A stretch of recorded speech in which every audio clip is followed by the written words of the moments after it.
For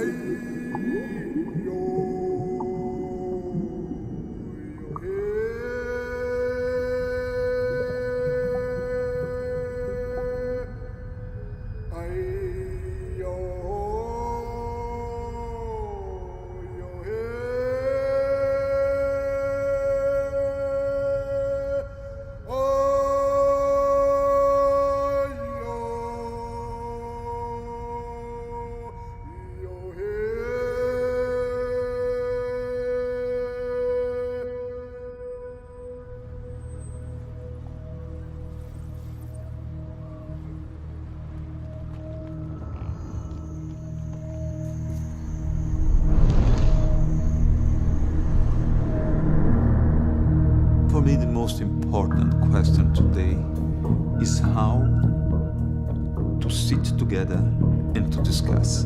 Not a one, two person to see what's supposed to all us on this planet. Start to raise the questions about what's important.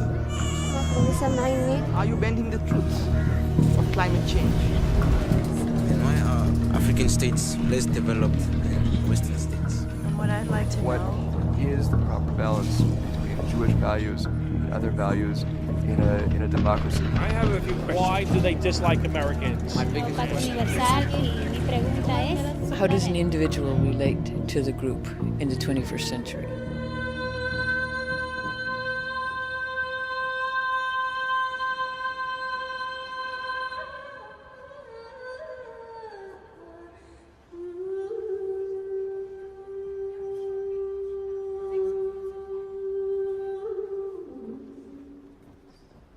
This place has a lot of history. And this place is, used to burn books of people who speak things other people don't like to know. And maybe that's why we come here to August Bebelplatz in the middle of Berlin, where books got burned, their thoughts got burned, their freedom of speech got burned here.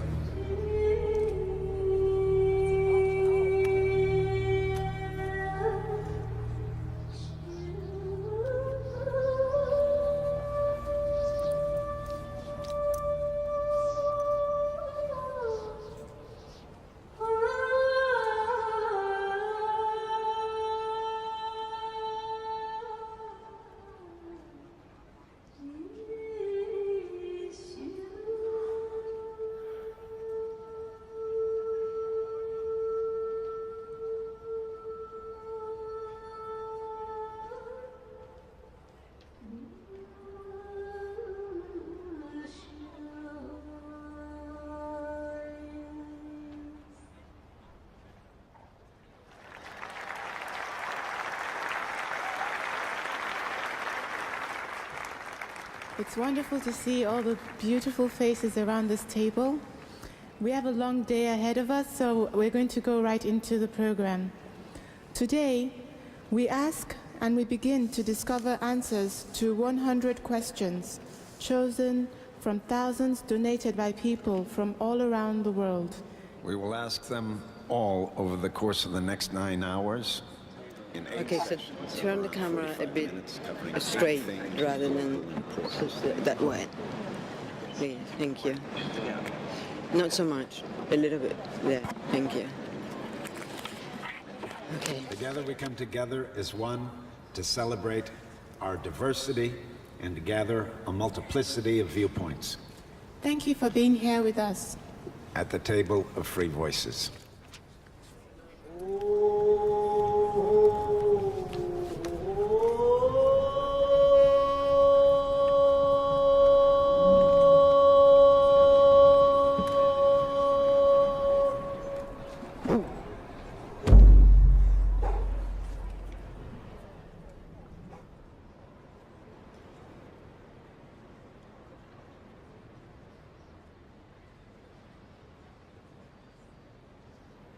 Question 1. From Anonymous, USA. What is today's most important unreported story?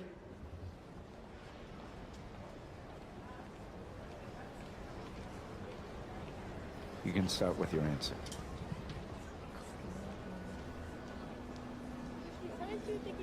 What ought to be reported today, and definitely does not, is how much life costs, the price of life on this planet. We are going from crisis to crisis, and we only report a portion of the story. When the guns of battle are silenced, we then forget about that country, that region that has suffered conflict, and we go to report a different story. And when we do so, we Also only ich würde mit Darfur beginnen.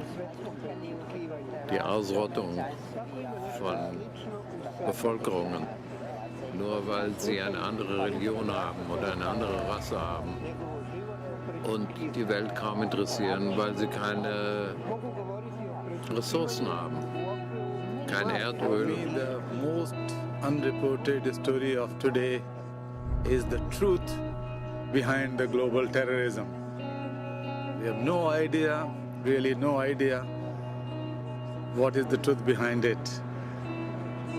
Who is alive, who is dead, who is advancing it, who is pioneering it, who is making use of it in his or their favor. There are children who has been enslaved, human trafficked. The millions and millions of people crossing borders illegally in search for a better life. I think today's most important unreported story is the story of the young girl who died 10 minutes ago of malaria. She died needlessly because the drugs to be able to kill the malaria parasite exist and are cheap. But she didn't get those drugs. And she died, and just now another child died. And this story goes unreported. I don't think that is today's one most important unreported story. There are many unreported stories throughout the world. Is the good things that are happening in the world. We don't hear about the good things that are happening. There are such wonderful things happening out there. All we ever hear about is the bad news, the death, the destruction, wars, killing, murders, rapes. Problemas. Os jornais, se você torce, pode dar a impressão que se tem que pode sair sangue.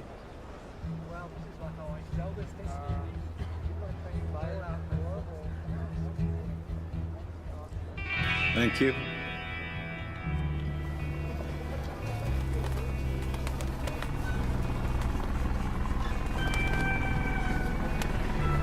Question 12 from Judy Tweet, 24 Denver, USA. Should we have the right to choose where we live? Now that's an interesting question. I like it. A gente nasce, né? A gente nasce num ponto do planeta Terra. E se a gente não quer ficar ali, vai para outro lugar. Mas também, quando a gente vai para outro lugar, a gente é discriminado. Llegué hace 2 días y ya tengo que irme el 11 porque solo me dieron una visa de 4 días. Como colombiano, como ciudadano del mundo, no se me permite entrar a este paraíso, al paraíso del primer mundo, sino 4 días. Well, I believe, of course, we should have the right to choose where we live. I mean, we live in a world where capital can move, where goods can move, and I don't understand why there is so much hysteria about people moving. For example, one time I wanted to go to Dubai, but because I have a 1951 Geneva Convention passport, I was not allowed.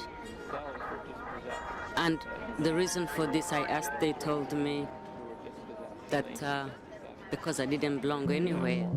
Everybody wishes to live in a place that is free of war. Everybody wishes to live a harmonious existence, but some people can buy that.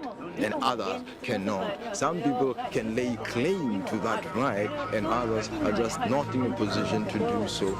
Yes, we all of us have the right or should have the right to live wherever we want, but all of us should be able to afford to do so. Sometimes you have to move to be able to support your family. Now, if you're crossing borders and you are not recognized by their state, does that mean you're illegal? By definitions of the state, but I don't think that as humans we can really say another human is illegal. And the people who are moving are mostly doing so because they are desperate. They're taking enormous risks. Look at the people who are arriving in the Canary Islands every week in makeshift boats, and they're arriving on the beach by the hundreds.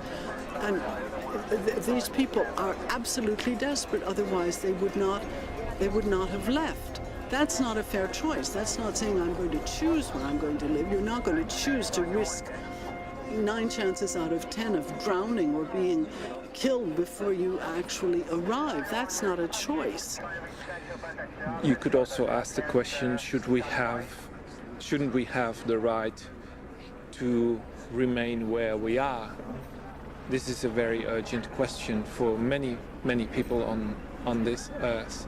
Like Tibetan people and like myself as a Tibetan, and we don't have this right. Yes, we can live in our country, but not necessarily we can do what we want to.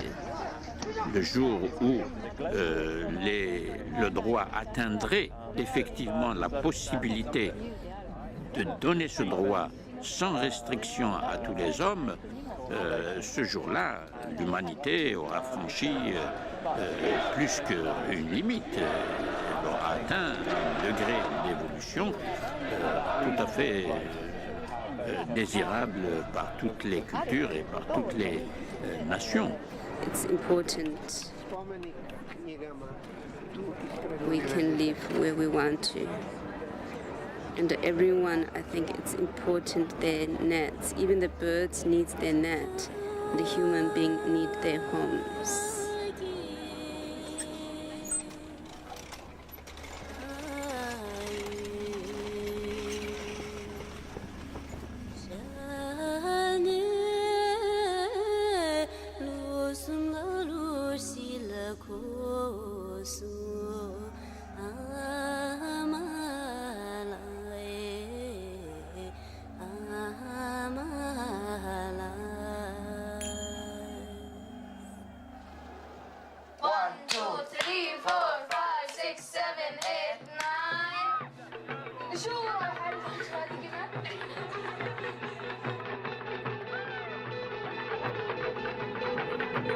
Question 19 from Claire McIntosh, 25, Brisbane, Australia. What are the basic dignities that each human being deserves? And why do we let so many people go without them? Basic dignity is human dignity, their pride, so they can have their head up, not head down. They don't have to be scared of anything. They're also, maybe they are living in a remote village in some part of developing countries. So what? They should be standing straight. We let so many people go without them, so we can let other people do what they do. Take lands, drop bombs, take water, control minds. All for ourselves and nothing for other people seems to have been in every age of the world the vile maxim of the masters of mankind. All for ourselves, nothing for other people. It's Adam Smith who said that. Adam Smith, the father of capitalism. He knew that that was the tendency, all for ourselves and nothing for other people. I think that the Universal Declaration of Human Rights is what should be available for people throughout the world. We should not accept that anyone is denied those basic human rights. The basic human right to live a decent life, to have access to food, shelter, and education. It is unacceptable that in today's world there are children who are dying of hunger. It is unacceptable that in today's world there are children who have no shelter. It is unacceptable in today's world. To prepare myself for this question, I went into the internet, Wikipedia, and I reread the United Nations Universal Declaration of Human Rights, and it made me cry. I just wept. It is so beautiful. Let's put it in every passport. My father was exterminated at the age of 37. My mother at the same age. My sisters were exterminated at the age of 14 and 12 and 16. I survived, and life has become very precious for me, and I assume that it is also precious for every human being on this planet, and yet it is often taken away for wrong reasons. We teach our children that our lives are worth more than other people's lives, outsiders, people with a different color skin than ours, people that have less than we do, people that don't speak the language that we do, people, the other people. What happens oftentimes is that those people are really seen as them and not us, and there's not much attention paid to or much concern for the basic rights and dignities of those people. But I think you have to think about what we means in this question. Who are we and who are they? The baby, when they cry, you cannot distinguish if it's a boy, a girl, what nationality, what religion is the religion of the mother. It's only one voice. Don't forget this. It's only one sound. We must remember that. So people really saw each other as their brother and really could imagine that each person out there was their child or their relative. It would be really different, like if we could really open our hearts that wide. Ljudsko dostojanstvo mora da zadobije svako za sebe. Prethodno se mora odreći svake vrste samotlačenja politikom, ideologijom, religijom, nacionalističkom uskogrudošću. Eu venho da selva, onde passei a maior parte da minha vida, com tribos, onde a questão da liberdade é bem maior do que a liberdade que temos aqui. Não conheci seres mais livres do que eles, do que os povos indígenas. Não conheci. Glauben Sie daran, dass das Projekt hier was bewirken kann? Ich weiß es ab dem Moment, wo hier zum ersten Mal dieses Gemurmel angefangen hat und dieses Stimmengewirr, habe ich jetzt mal richtig den Rücken runtergeredet, habe ich gemerkt, das bringt was, das hilft was. Ich war ein bisschen erinnert an Im Himmel über Berlin, habe ich ja auch gibt es ja die Engel, die all diese Stimmen hören. Und da gibt es auch so ein ähnliches Gemurmel die ganze Zeit. Und plötzlich gab es hier dieses Gemurmel, nur das war echt. Das waren wirklich Leute, die alle gedacht und laut gedacht haben. Oh, hey, did you see Bianca? I think she's over there. There she is. I think she showed up late. If you can do me a big favor, don't move it when I'm talking, because that immediately, if you can do it before or after or when I stop talking, because if you do it when I do, then my concentration, which is very hard to have any. Do it when I get the notes from the other. Sure. Wrong.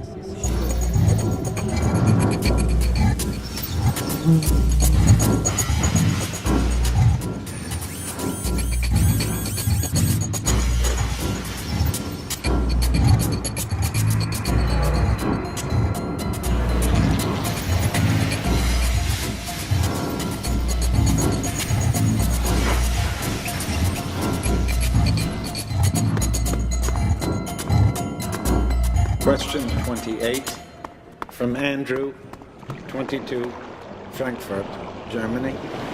What if all Chinese people want a car? Please begin.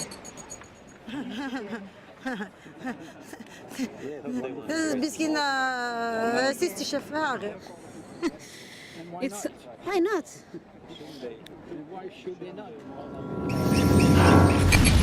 Everybody needs a car. Why to talk only about Chinese? And when you go to America, they have everybody family has more than 3 cars. No, why Chinese? Everybody want a car. Everybody. There are a lot of Italian, French, and German people don't have a car and they want a car. What if all Indians want a car? What if all Africans want a car? Wenn alle Chinesen ein Auto haben wollen und dann noch dazu mit dem Ehrgeiz, möglichst starke, möglichst große, möglichst schnelle Autos zu fahren, dann wird sich der Himmel über der Welt verdunkeln. Not enough roads, many accidents, not enough car parking space, too much pollution. 如果中国人都要想买汽车的话，那将发生什么？那把德国人全部变成汽车工人，为中国人生产汽车，最后把德国人全部累倒，这是不可能发生的事情。The car of today in the wealthy world utilizes 2 to 3% of the energy in the gas tank to actually move the driver. The rest is lost in moving the weight of the frame and the weight of the engine, lost in heat and friction. We've devised an enormously sophisticated set of very badly designed vehicles just to move one person from one place to another. Petroleum prices will continue their sharp upward movement. And economic chaos in the West at the most, or at the very least, the grim, inevitable realization that something has to be done about the excess consumption of these fossil fuels in the United States of America and other Western countries is going to be impressed on people's consciousness. China, for a long time, was a nation of bicycles. I'm encouraged that Chinese automakers are looking at the ecological impacts of the cars and working very hard on thinking about electric cars. China has a huge opportunity and a huge responsibility to industrialize in a way that works for its people and for its environment and for the world. It's clear that what's behind the question is not so much the Chinese people, but a metaphor for a situation in which it's unsustainable, clearly. So we cannot ask of them what we're not prepared to do ourselves. And what we need to do is that we should learn from our mistakes, from the way we have lived, from the irrational and the irresponsible way in which we have lived our life. 问题不在于是有多少人想买新的汽车，问题在于呢人的这种欲望的大门吧被无限的打开了，那么这个无限的这种占有的欲望被打开了之后，我们是用什么办法再把这个门关起来呢？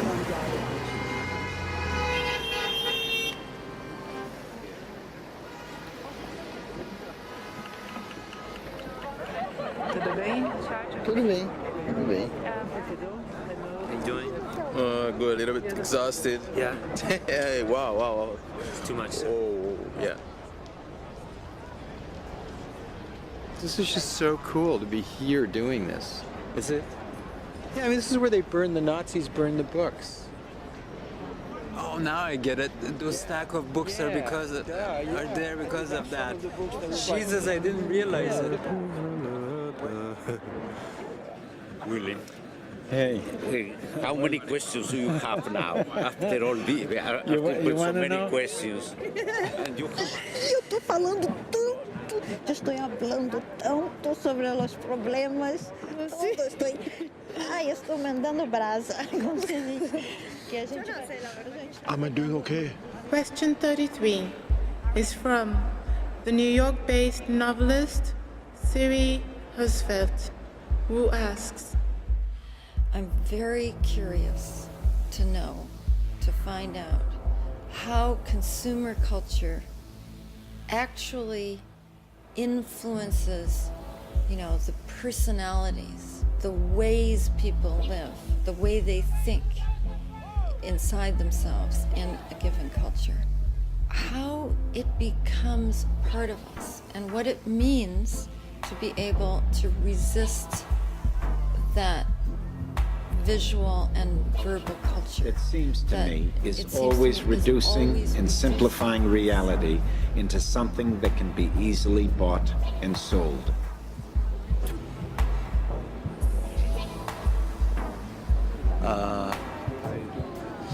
I think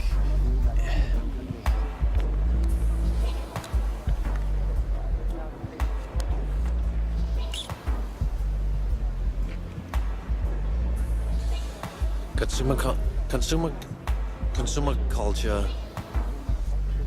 It functions to keep creating a desire in the society, in the community, that here is something new, here is something better, here is something The people, the man, need nothing. He need only himself. He need a love. Der er nok kaffekanner i verden. Der er nok af alle de her dimser, der omgiver os. Der er nok stole. Brug en af de mange hundrede, der er. Og så bruge energien på at udvikle ting, der virkelig er vigtigt i det andet, i den overskydende energi, du har. Y todo esto forma parte de una cultura de la prostitución. Se han prostituido los valores y el hombre es una gran máquina de prostitución también. We created monsters of agricultural development.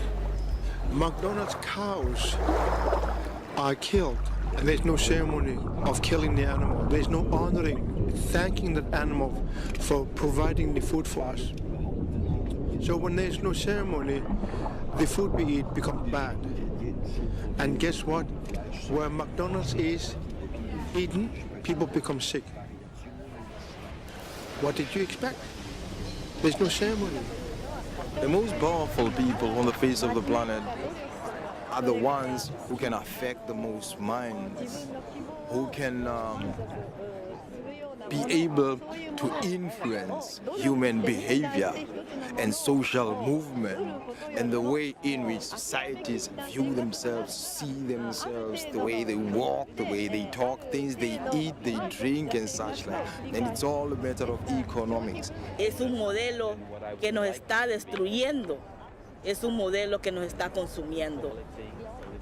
What we really need to look at is the free market itself and see how we can really bring in the whole aspect of ethics. Wealth in order to share, to care, and to live happily with oneself and others. And the deepest, the best wealth is how to serve others.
Question 37 is from Tom Henze, 30, Berlin, Germany.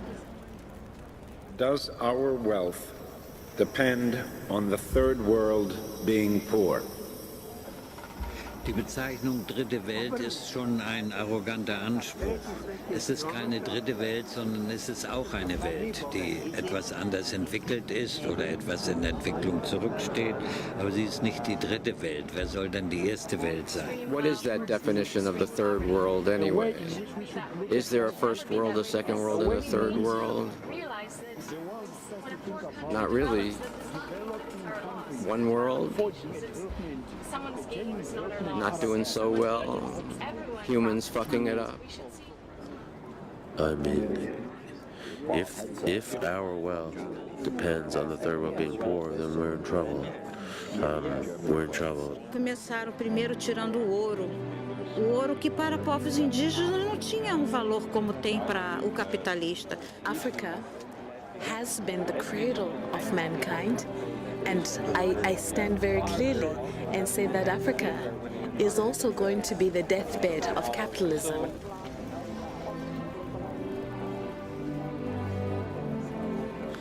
África espolhada, África terrível, África. É impossível falar da África sem sentir um certo aperto no coração. Those who are well fed never understand what it feels like to be hungry. A Nigerian chief once said, "If you will not share your wealth with us, we will share our poverty with you." So if we want global peace, we have to talk about equitable distribution. نحتاج أيضا إلى أن نفهم بأن كل الموارد هي مشتركة بين الجميع، وهي لمن يحتاجها أولا. الملكية الحقيقية هي ملكية الاحتياج، تتم عبر الاحتياج. حينما أحتاج كأسا من الماء فهو لي بقوة الحاجة وبقوة الاحتياج.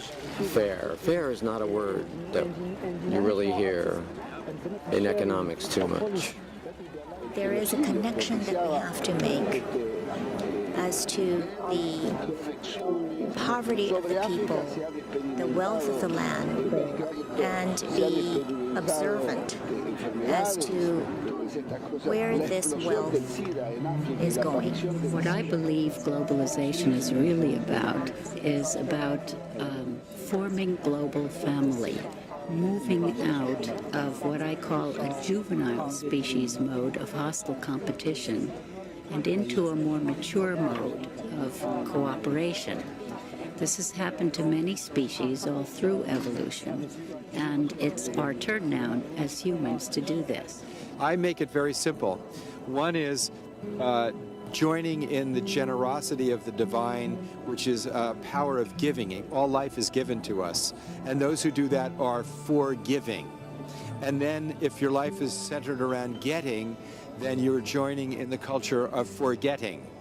So the choice is to be part of forgetting and be forgotten, or part of forgiving and being forgiven. I like that. That's great. He said it for me, my neighbor. Yes. Can you come and sit on my seat and say it for me? I would like it if we had more interaction in this process. I'm enlivened by sharing with somebody. My brain doesn't. I mean, this talking to you talking to you. Hi. How are you? Are you having fun, baby? Huh? Are you having fun? Yeah. You are, because you're so smart. You're such a genius. And, answers just roll off your tongue. I know. I guess we are part of a big experiment. It's not about the questions. This is about us. They're doing something to us here. What's the subtitles of the video?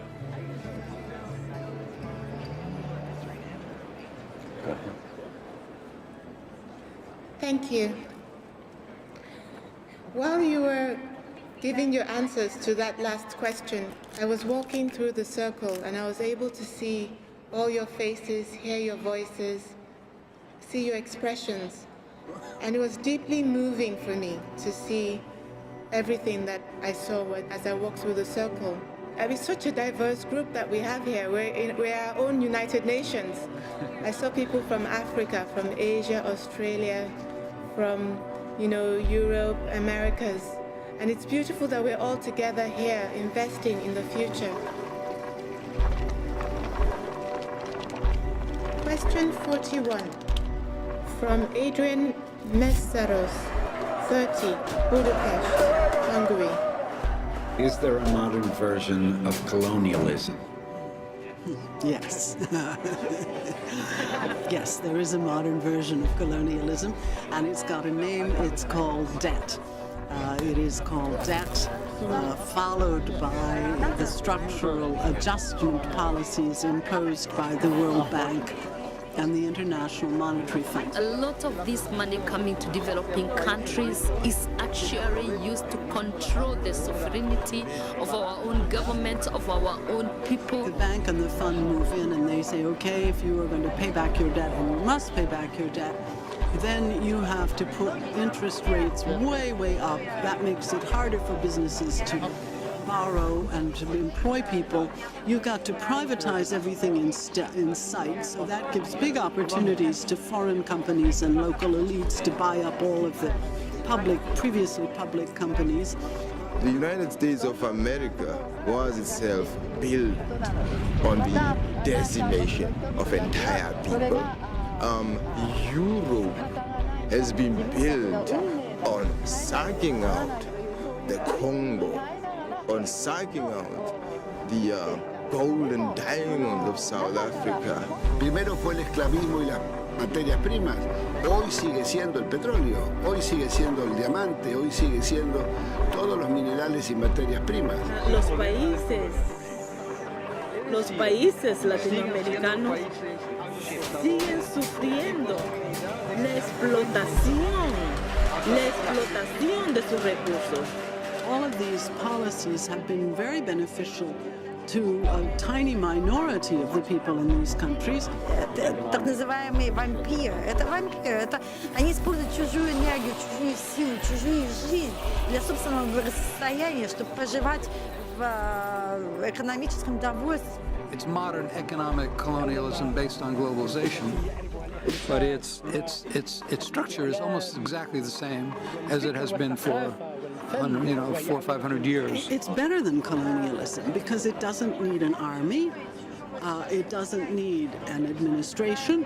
It doesn't cost you anything as the person intervening, the state, the powers intervening. Wir sind Kinder einer Ära, die genug für alle hat. Doch so viele haben Hunger und so wenige sind satt. Eine presst die anderen zahlen, das war bisher immer gleich. Weil die armen Länder arm sind, sind die Reichen reich. And this is a really ideal system because it isn't even very, very visible. Colonialism is visible. People think this is rotten, there's pictures taken. But debt is invisible and it works just as well, even more efficiently. I don't like to be sitting here as an American talking about this, but this is the underbelly of the real world that we live in. It's very real. It has caused enormous misery, and we have to know what's going on in our world in order to change it. There must be some democratic forms of life and forms of organization that can sidestep all imperial and colonial forms of subjugation. That's the great question of the 21st century.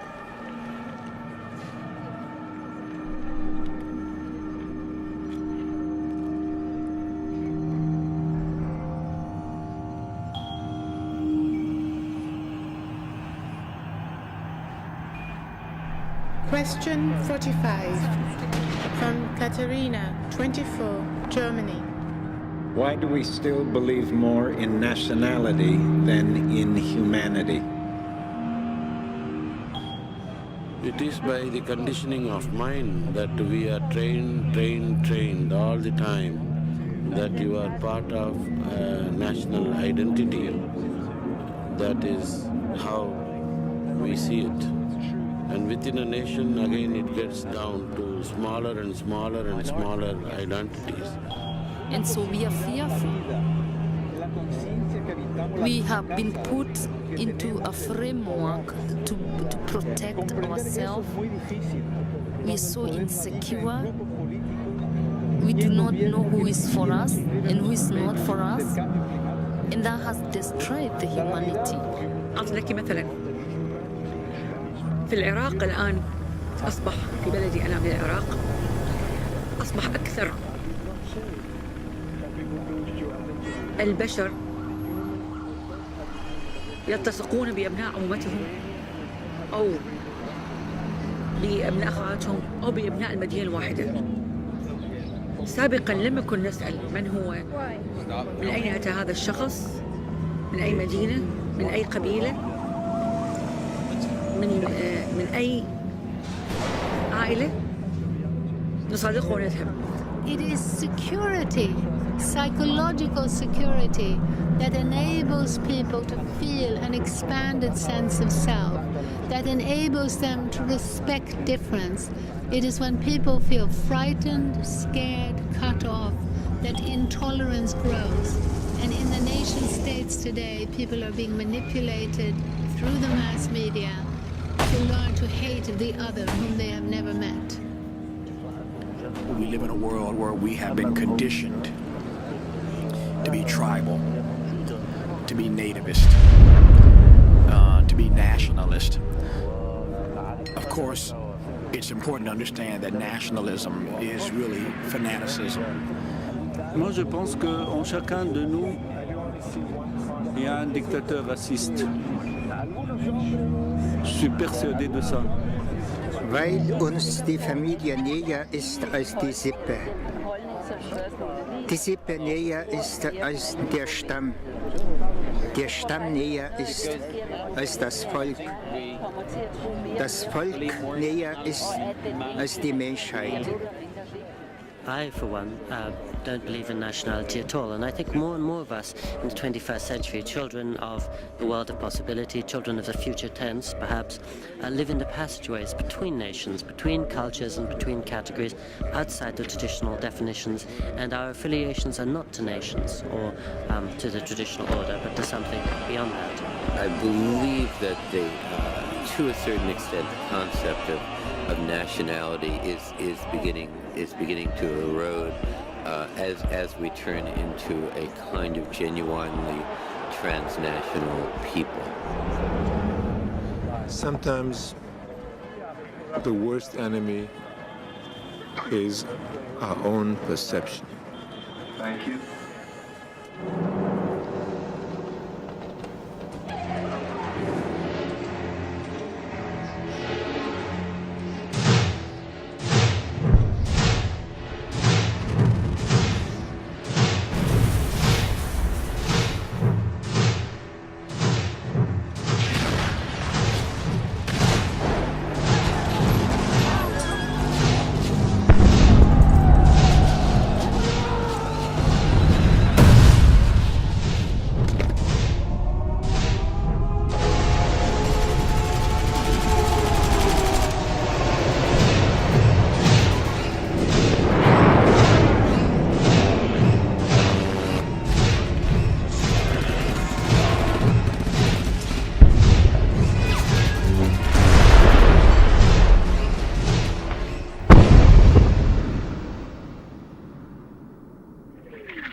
South Africa. How do we stop our governments from going to war? I come from the land where has never been any war. So I do not know anything about war, but I do know the suffering you people have experienced.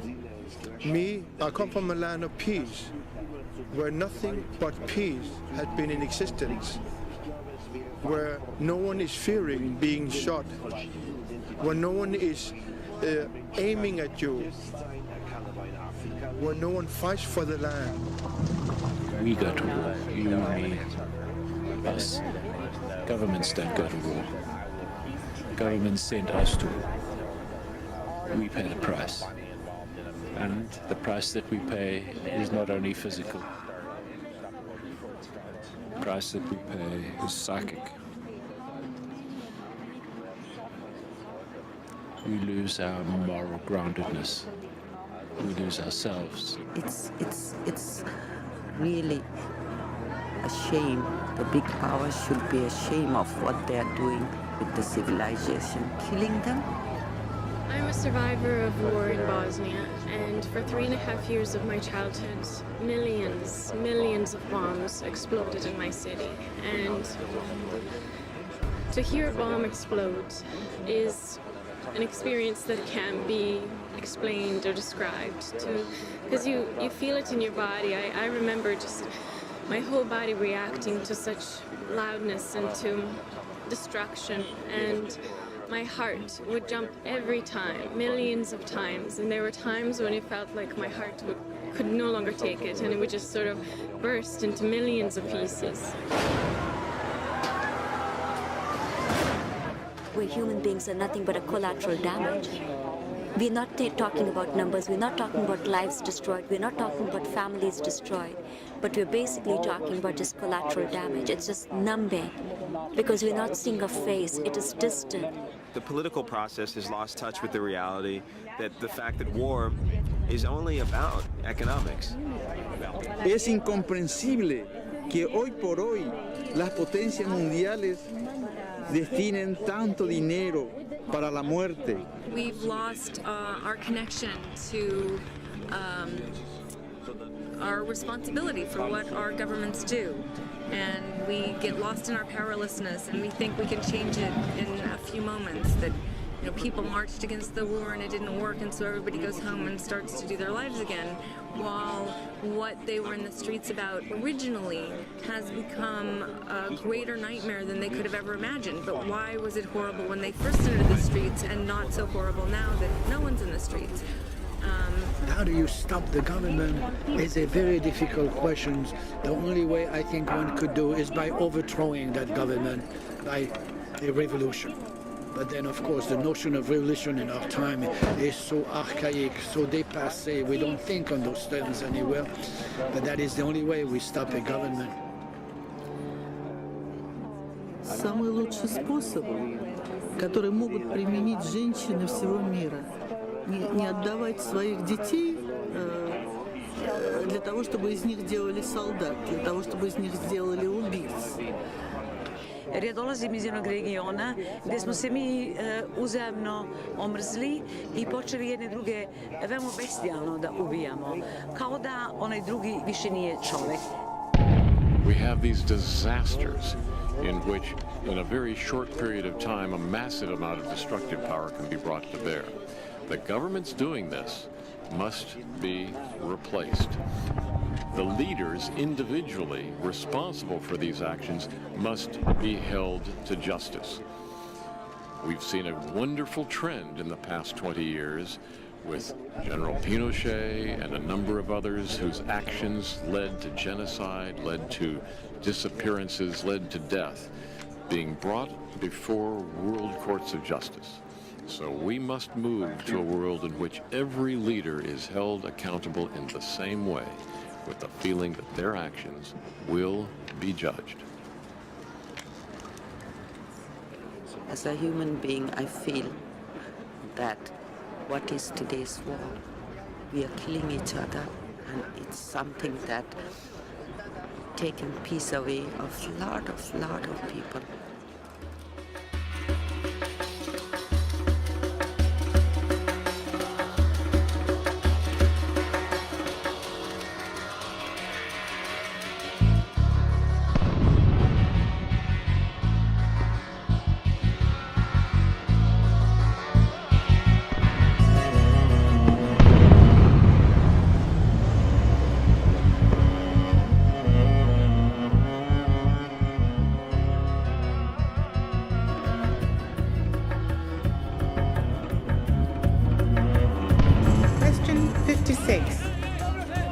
From Moise Marabout, 23, Agadez, Niger. Why is there no peace in the Middle East yet? שאלה שמאוד מאוד מאוד מאוד מאוד קרובה לליבי בתור ישראלית. אני יכולה רק להגיד שמהמקום שאני רואה את הדברים, אין שלום במזרח התיכון, בעיקר בגלל התנשאות וגברות הלב. As long as justice is not addressed, we will not have peace. Peace is not a moment between conflicts, but a continuous state one lives and strives for. أظن أنها غير مقتنعة بالسلام، والسلام الذي وجد كان سلاما زائفا، وكان سلاما مبنيا على عدم الثقة.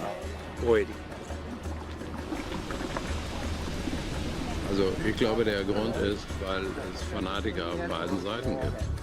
Beiden Seiten.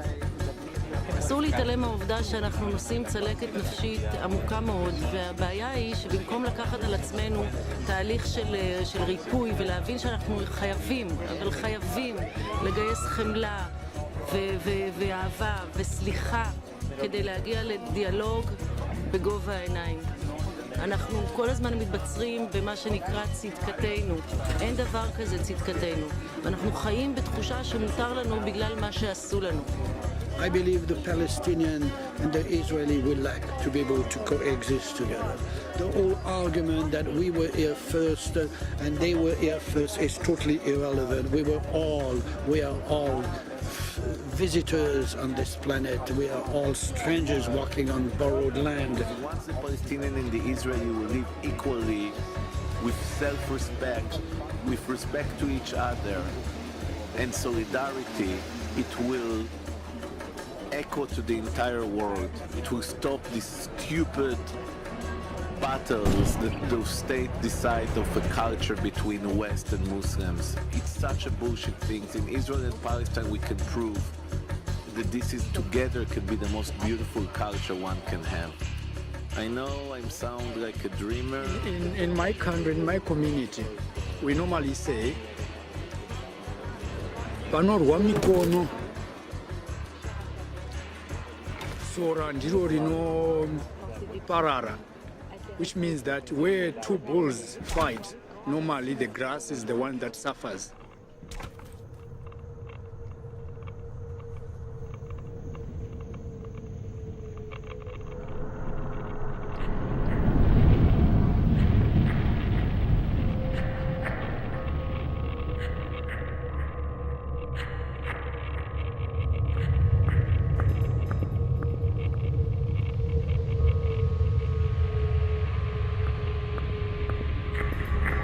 Question 61 from Wolfgang Jost, 23, Berlin, Germany. Why is an Iranian nuclear bomb supposed to be more dangerous than an American, Israeli, or French? Let us not ask this question in America or France or Israel, but let us ask this question in Algeria or in Iraq or in Lebanon and Palestine, well, or even Japan. August 7, 1945, American dropped a bomb on Hiroshima. Some 100,000 people have been killed, children in school, primary school, civilian. And the killing went on for the years because of the atomic consequences. Who has been using really those bombs practically? Until now, just USA. Iran pledges, promises to destroy Israel. And there was no doubt that if Iran were to have a nuclear bomb, it would keep its promise. Israel's bombs, where do they come from? We make those. We sell them to Israel. The American, Israeli, and French bombs should be eliminated. France and the United States have a legal obligation to do so under the Nuclear Non-Proliferation Treaty, and Israel has a security interest in in really resolving the conflicts in its region through nonviolent means. Because eventually, as long as some have nuclear weapons, others will want them. As long as they want them, at some point they will get them. And as long as they exist, it's inevitable that either through accident or design they will be used. Any use is catastrophic. Therefore, they must be universally abolished. Why do we have to have a nuclear bomb? We shouldn't be. If we were to start all over again, I think no one would say that it was a good idea to build nuclear bombs. Yeah. Insane. Who would we be if we didn't live in the shadow of the atomic bomb? I think we would be very different people. Would we live in this sense of fear that could be that is manipulated by external powers so easily? Would we still be allowing the level of violence that we allow? I don't think so. I think we could have found some wonderful ways to deal with conflict that wasn't violence. And I do think that who we are in the 21st century has deeply been affected by the technological advances in weaponry. And I don't think we fully understand what that's done to our humanity, what it's done even just to American citizens to have used the atomic bomb. I think that contributes to how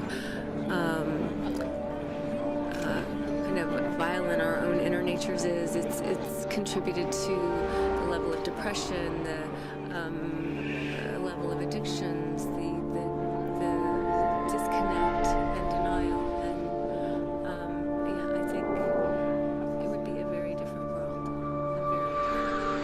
It's really one more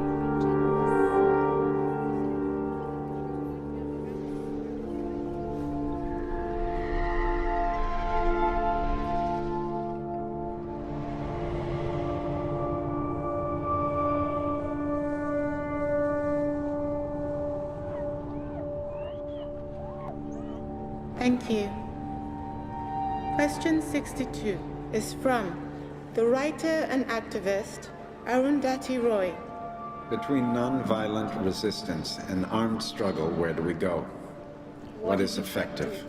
What is the right thing to do? Or do we need a biodiversity Do we need resistance? a biodiversity of resistance? Arundhati, if you could sit here and hear this murmur and see all these faces. I like the name biodiversity of resistance. This is a great question, and I'm not sure that we are the one to answer. Yeah, I would prefer to say that I prefer a non-violence resistance. Yeah, I wish this resistance would make it. But we are not the one who choose the resistance of the oppressed. We certainly need a variety of forms of resistance. Armed struggle must be the last resort. It must be something that we are very, very mindful of and oftentimes suspicious of, and yet there are conditions under which armed struggle becomes necessary. For the most part, we must deploy all forms of nonviolent resistance and struggle, understanding nonviolence as something active, as something that's vital and vibrant, something that requires our sacrifice, our suffering, something that allows us to accent the best in ourselves and the best in others. The struggle for change in every single place where struggle has been successful has employed what you term a biodiversity of tactics, from nonviolent resistance to political organizing, to speech making, to armed struggle. Legitimate armed struggle based on the principles laid down by, among others, the African National Congress and Che Guevara, who distinguish between mere terrorism, violence for its own sake with unnecessary casualties, and armed struggle that is undertaken to mobilize and protect a majority, an oppressed majority. as someone who is an organizer, whatever decision I make and whatever movement I'm engaged with, I always have to ask myself, can I live with the impact of the tactic that I'm going to use? It never happens that when change is taking place, that it does not affect others. Always there are victims of change. Ask yourself, how much are you willing to give? How convinced are you of your goal? And then you can choose the weapons. Could be a pen, could be a gun, could be a camera, could be a piece of paper, could be a knife, could be your life. I think that we can accomplish a lot with non-violent resistance. But are there times when armed struggles are justified? Are revolutions justified? I think concentrating on resistance, there's something wrong with that. We're not just concentrating on resistance. We'll have to create attractants. We have to create a new paradigm which is attractive to go to. Everyone is blooming in its own beauty. Imagine that. That everyone sitting here in a circle at the table, blooming their own beauty. Yes, Aaron Hardy, we need that biodiversity, Earth. Everyone's language, everyone's culture, everyone's spiritual understanding. En estos momentos pueden ver ustedes alrededor mío un círculo que representa una comunidad global, donde es evidente la diversidad de pensamientos, la diversidad de ideas, la diversidad de conceptos. ¿Hay alguien ahí escuchándonos? ¿Alguna vez? Das wird wahrscheinlich noch in die Welt raus katapultiert, wie so ein Diskus. Oh, super. Ja? Hört sich gut an? Alles? Schön. And can you take your head off so that you can really feel what's going on around you? You can really sense what's going on around you. Are you still in your mind thinking? Nuestra amiga la cámara. Guys, whatever you hear from me, if there is one smart thing, take it, and the rest, please erase it. I also went to the center. How was the center? It was really good. It's amazing because you can click on the different, any camera you can go.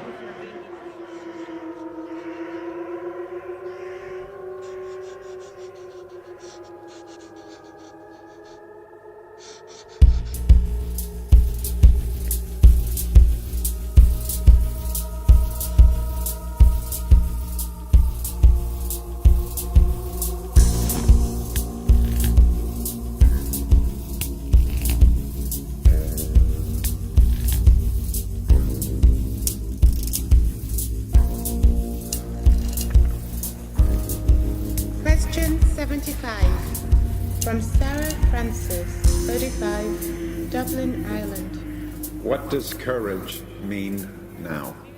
I think courage is something I appreciate of a person so much. I mean, people, I salute the people who has courage. Courage is something to make you continue to live day-to-day life. Courage is something, it's step by step, you go up. It takes courage to be a human being.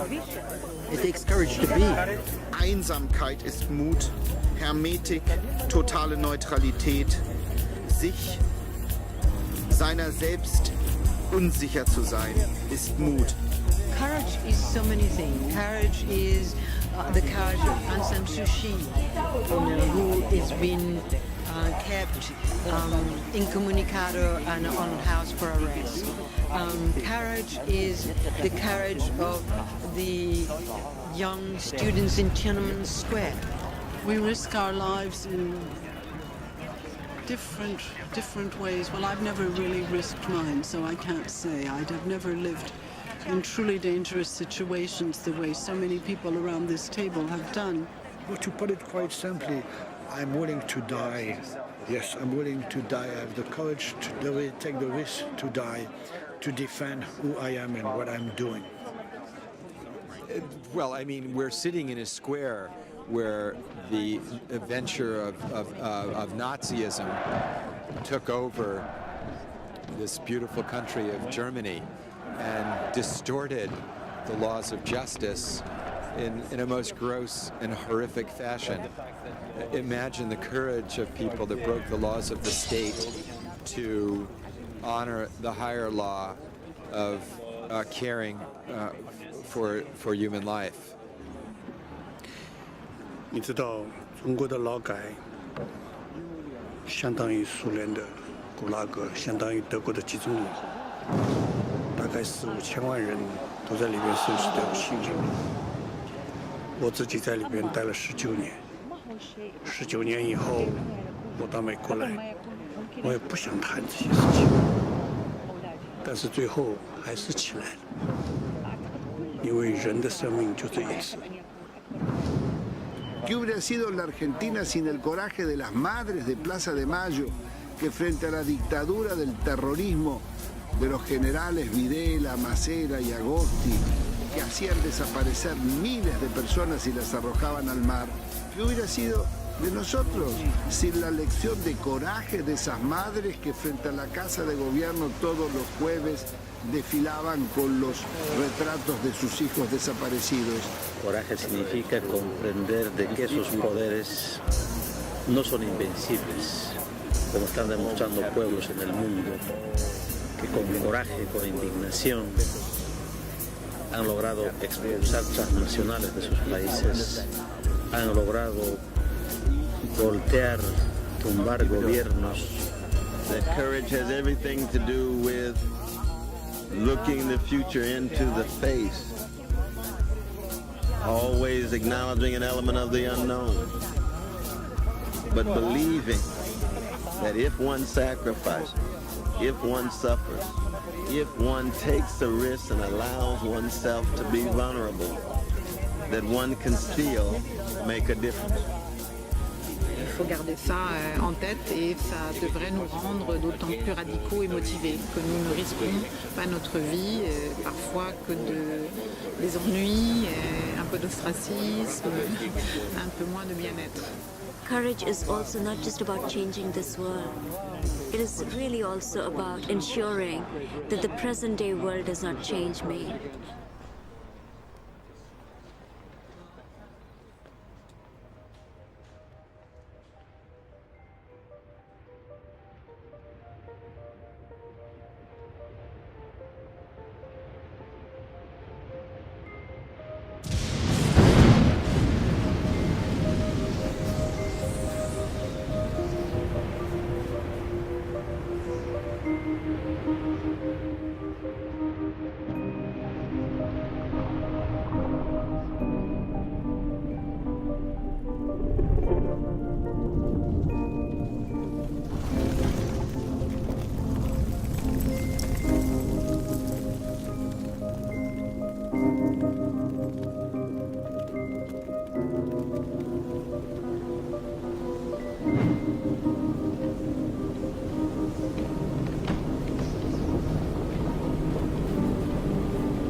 Question 78 from Nancy Clemens, 57, Cameron, Missouri, USA.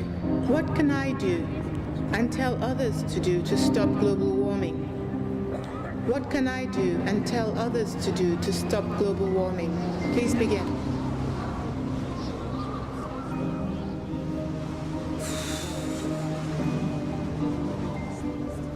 This is a big question. Simplemente las generaciones futuras no comprenderán nuestro actual delirio de destrucción. There's nothing you and I can do to stop the global warming. The ice is going to carry melting away. And now the matter is who will live? Who will live with a life worth living? We know that many will perish. We know that many more will barely survive with no life. Few will have a life worthy of living. I pray to the Great One and ask Him again and pray again that you and me will be able to have a life worthy of living. Because no matter what you and I do today, there's no way of returning. The ice will carry on melting until it ceases to exist.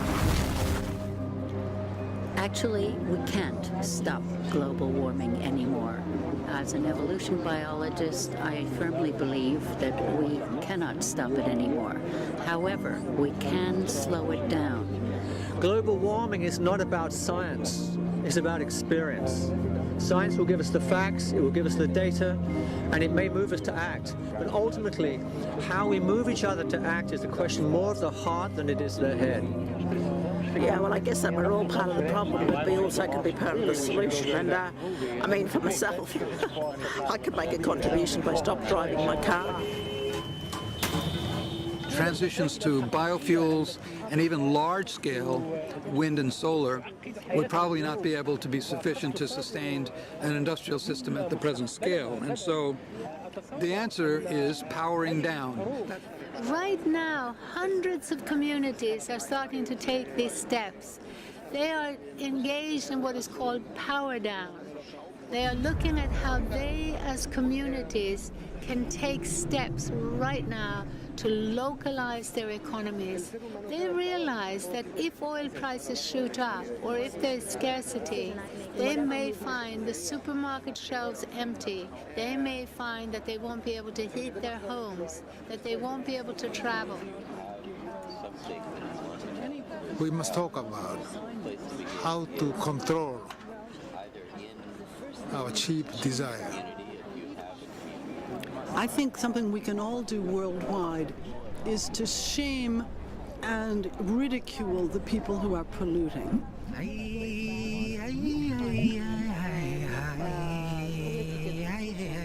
Es wird keinen Notstand geben. Wir sind ja seit Jahrtausenden im Ausnahmezustand. 私たちは錯覚を起こす。それは国が、政治が、宗教、人種が、民族が作り上げられていると思うけど、本来はそうではないのです。人類一人一人の意識の問題であるのです。I don't believe in humankind. No, I don't. I tell you, I'm embarrassed to belong to that race.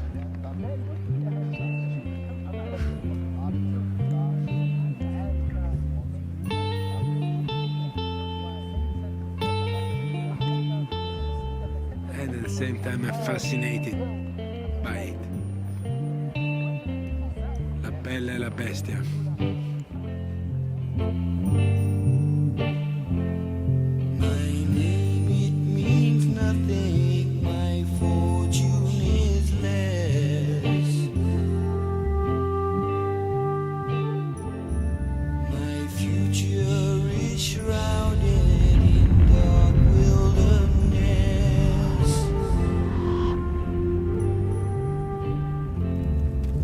Sunshine is far away, clouds linger on.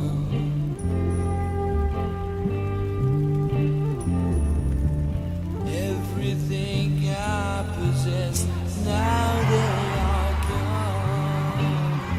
They are gone. They are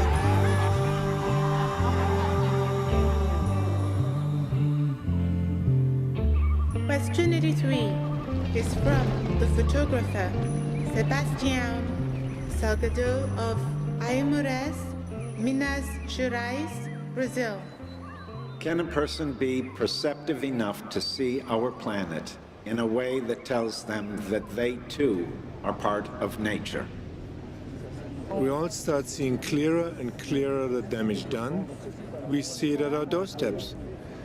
We see and feel the climate changes, the drought and the flooding, the storms and the heat. We breathe the bad air. We suffer from allergies. We miss the taste in food. We watch the forests die. The animals and plants endangered and disappearing. And more of us understand that the planet does not belong to us, but that we belong to the earth. Since the 20th century, when man was able to escape gravity and move into space. We've had pictures, beautiful pictures of our planet, the little bluish globe that floats into the universe. And as you look at those pictures, you become almost sentimental and think, I live on this planet. I am part of this planet. Go out in a field and lie down at night and look down into the stars. Pretend that gravity has you glued to the bottom of the planet, because how do you know which way is up? The reason why little children love animals is because we have co-evolved with the rest of creation. We have lived close to nature for almost all our evolution. This little blip in modern life, cut off from the earth, cut off from other animals, and cut off from one another, has only happened because we have also become cut off from ourselves, from our own hearts, from our own bodies. Nature makes the most sophisticated materials on the planet out of carbohydrates. We too can learn how to do that, but we have thought ourselves to be superior to nature. We haven't looked at her 4.5 billion years of experience in incredible technologies. Take a wasp nest. It's a building that hangs from a single thread, made of materials so light that it can hold 300 times its own weight in inhabitants. Can we learn to make buildings like that? Can we grow skyscrapers from the bottom up the way a reed grows by building new cells at the bottom of it and pushing itself upward? We have so much to learn from nature. אבל אם אנחנו נשתווה עם הטבע גם בדרגת המדבר, בבחירה החופשית שלנו, במאמץ האישי שלנו, אז בזה אנחנו נגיע לאיזון מכל הטבע ונהיה כמו כל הטבע. אנחנו נרגיש אז נצחיות, שלמות, הרמוניה, מה שיש בכל הטבע חוץ שלנו. וכך אנחנו מרגישים לא את הטבע, אנחנו מרגישים את ההפקיות שלנו ממנה. Everything we eat, everything we wear, all our houses, all our objects come from the living earth. So learning how to live from that earth in a way that is sustainable is not utopian, is not a dream. What stands between us and that possibility is the idea that it can't be done. The idea that they are too powerful, that corporations can't change, that the idea that people don't want change, the idea that all of this comes from innate human greed, that it comes from overpopulation, the planet is too crowded, therefore it's not possible to provide for people. All of these are myths that need to be reassessed, assumptions that need to be rethought.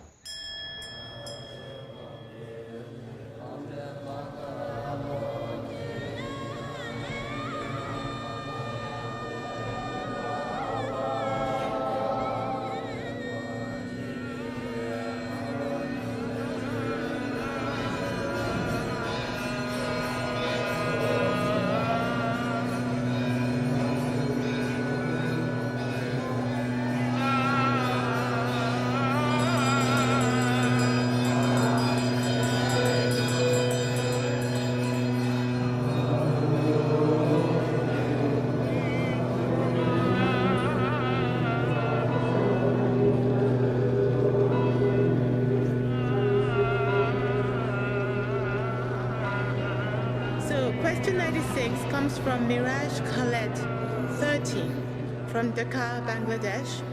What is God's religion? She asks. What is God's religion? Please begin. I loved that question when I saw it because I think this is very perceptive. ¿Cuál Dios? ¿Cuál religión? What God? Who's God? Whichever way we want to take it, we must respect how others see this word God. De una manera que uno tiene de crearse ciertos arquetipos, ciertas expectativas, ciertos objetivos. God is isness. God is spirit. God is not religion. God doesn't have a religion. No existe Dios. I think the religion of my goddess is reflected in every corner of the world, in every leaf, in every speck of dirt, in every flower. No, I don't believe that God has a religion. I think that religion is a profoundly human phenomena. And when we talk about God having a religion, you can be rest assured that you're talking about some human construction, some human creation. What we project onto Him. Eu sou do amor, eu sou do universo, eu sou Deus em ação. Es gibt keinen Gott. Gott ist ein Symbol für etwas, was wir nicht in Sprache fassen können. Und deshalb gibt es auch keine Religion Gottes. Gott, muss man sich vorstellen, ist etwas, das nicht ein Nichtwissen ist, sondern das überhaupt außerhalb unseres Wissens ist, das nicht die Qualität der Wissbarkeit hat. Es ist etwas so, wie wenn wir die Frage stellen, was ist die Farbe eines Kreises? Ist er rot, grün oder blau? Nein, er ist weder blau noch rot noch grün. Er ist auch nicht farblos. Die Frage nach der Farbe des Kreises ist unsinnig, weil ein Kreis kennt nicht die Farbe. Das sehen viele nicht ein. Sie nehmen einen Stift aus ihrer Tasche, malen einen Kreis auf ein Papier und sagen, sieh mal, dieser Kreis ist doch blau.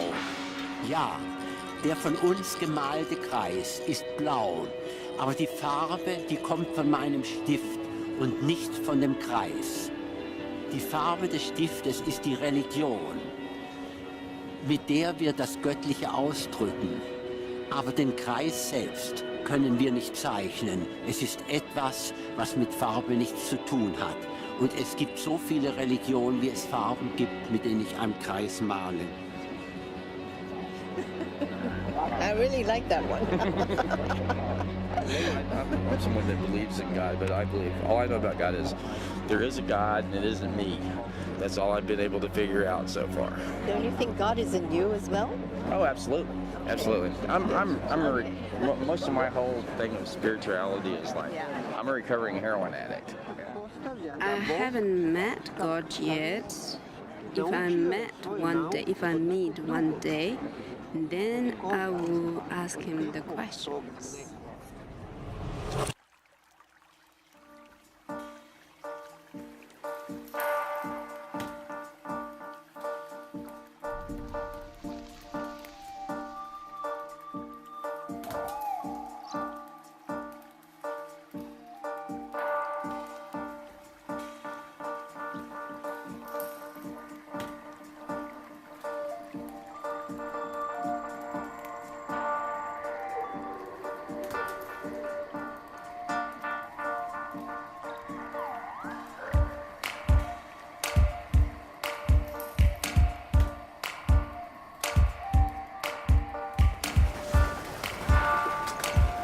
Thank you.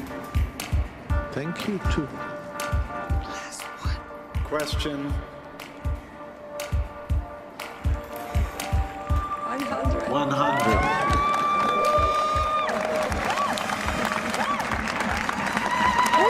Last one. Floyman kasi ganon. And you're alive. 10. Cheers. Okay, last question. Let's do it. From Keith Dirks, 48, Piedmont, California, USA. What are the myths that we need to create to change the world for the better? Creation stories are part of every culture in human history, and they were usually told by some kind of a priesthood.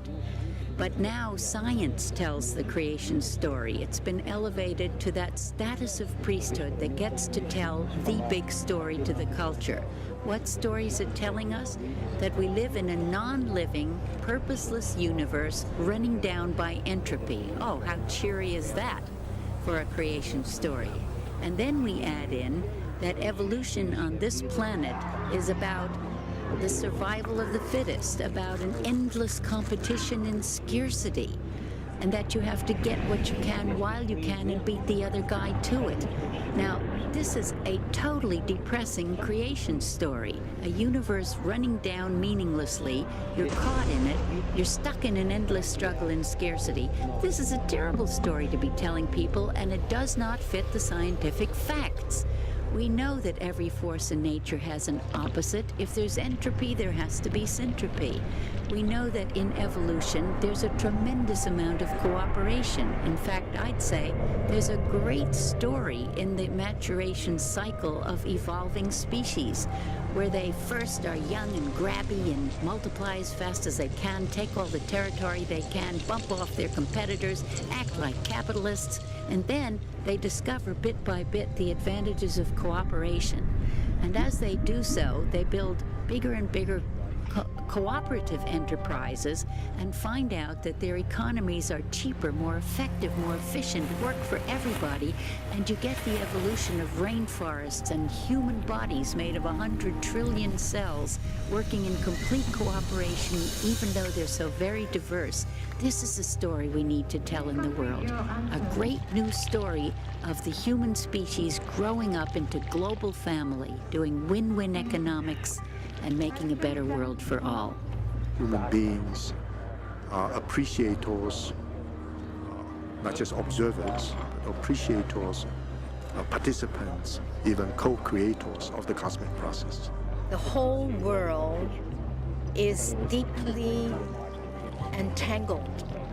All the living organisms, all the parts of the universe, in fact, the whole universe is living, including the electrons and the protons and everything. They are all organisms. They all have a history, and they're all entangled, so deeply, intimately interconnected that you cannot separate them. And at any moment, this entangled universe is creating and recreating itself anew. That, I think, is the evolution of the cosmos, evolution of all things in it, from atoms to humans to galaxies. That is the objective, that is the ambition, that is the ultimate aim of divine creativity. That's as far as we can come as human beings to understand it. Ich glaube, dass ein Maß an gelebter Demut und ein Maß an Mitmenschlichkeit und an Bekenntnis zur Schönheit als Gegenstück zur Brutalität und zur Grausamkeit der Welt. Ich glaube, dass das Sakrale in der Natur liegen kann, nicht nur im Übernatürlichen, auch in der Schönheit der Natur. Ich glaube, dass der Mensch ein metaphysisches Tier ist und immer bleiben wird durch seine Endlichkeit. Er ist das einzige Tier, was weiß, dass es sterben muss. Darin liegt das Mysterium, das fortgesetzte Mysterium menschlicher Existenz. It would have to do with the marrying of the mind, the soul, and this corporeal little covering that is supposed to be the body. That the marriage of all those, if it indeed be that, can only be powered by positivity. And if the positivity then manages to give birth to that marriage, that all the troubles of the earth will be done. If the human mind has got the space in which to breathe, to live, to pulse, to flow,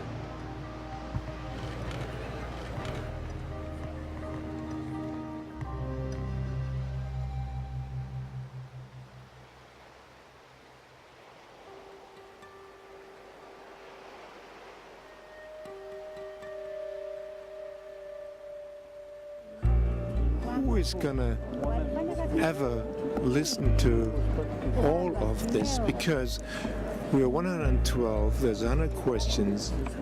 Let's say that's 11,200. Let's say only 2 minutes each time, that's 22,000 minutes. You know what that is? That is 500, that's 300 days.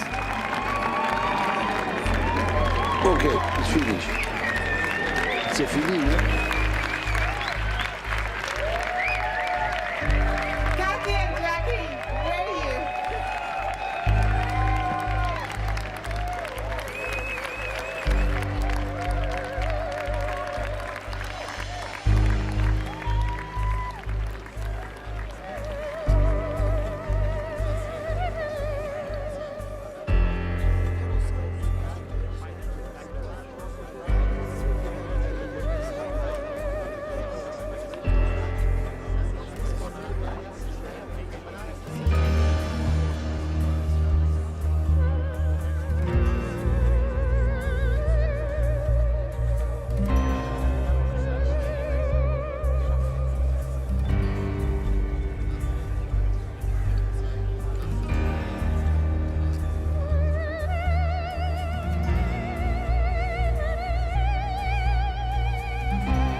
you.